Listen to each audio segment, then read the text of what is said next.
Hey everyone, this is Ford from Y3K Games with the 4th installment of the Walking Dead series. Man, after last week with episode 3, I was just overflowing with excitement. The long road ahead delivered such an absorbing and wonderfully frustrating experience that I was on a high coming into episode 4. Actually, pause that thought for a second. So, if you played each episode of The Walking Dead as they came out, you were waiting about a month between each episode.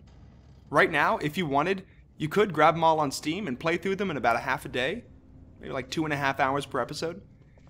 Now, because of the time required for me to make these reviews and my other commitments, I've had to wait basically a week between each episode, and I really think that enhanced the experience. I highly recommend playing each one through in one sitting, no breaks, but then step away for a few hours or days before playing the next. You don't want to wait too long because the story will lose its immediacy in your mind, but you need some time to let it sink in.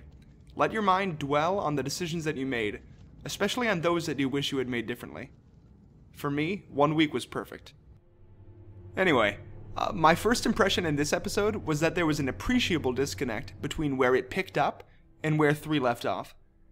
As the name suggests, Long Road Ahead was a transitory episode. The group suffered loss after loss while they staggered along, making their outlook more bleak and their destination more important.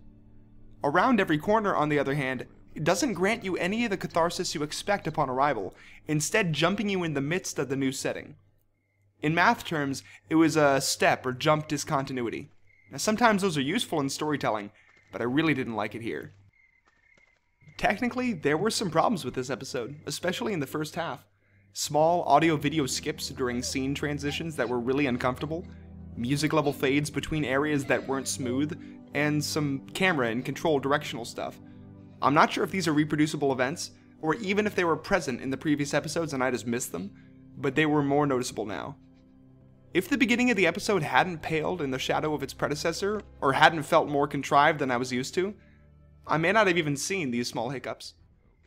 Around Every Corner felt more point-and-click adventure-y than the other episodes, which wasn't necessarily unwelcome. It's hard to pin down exactly what contributes to that quality, but it does involve spending more time clicking around for answers. Meanwhile, there were some awesome little events, stuff that I would normally expect to happen during a cutscene, that popped up while I was in control of Lee. Now, I can't tell you how much of a difference that makes, especially after you've gotten used to being surprised only when control is wrested away from you. Jesus Christ! Oh, you scared the shit out of me. Where the fuck have you been? Sightseeing. Okay, to be sure, there were some nail-biting plot points and decisions in episode 4. But overall, this was one of the weaker episodes in the series. Nonetheless, it drives the story forward, and I am no less excited for the final conclusion. We'll go with 7 out of 10, and see you next week. What the hell? What the hell are you doing here? What the hell is she doing? Where the hell are they? Where the hell have you been? What the hell happened? What the hell do you think you're doing? What the hell happened? Well, shit.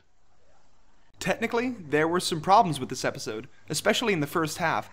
Small audio-video skips during scene transitions that were really uncomfortable, music-level fades between areas that weren't smooth, and that car in the background that's going to make this take unusable.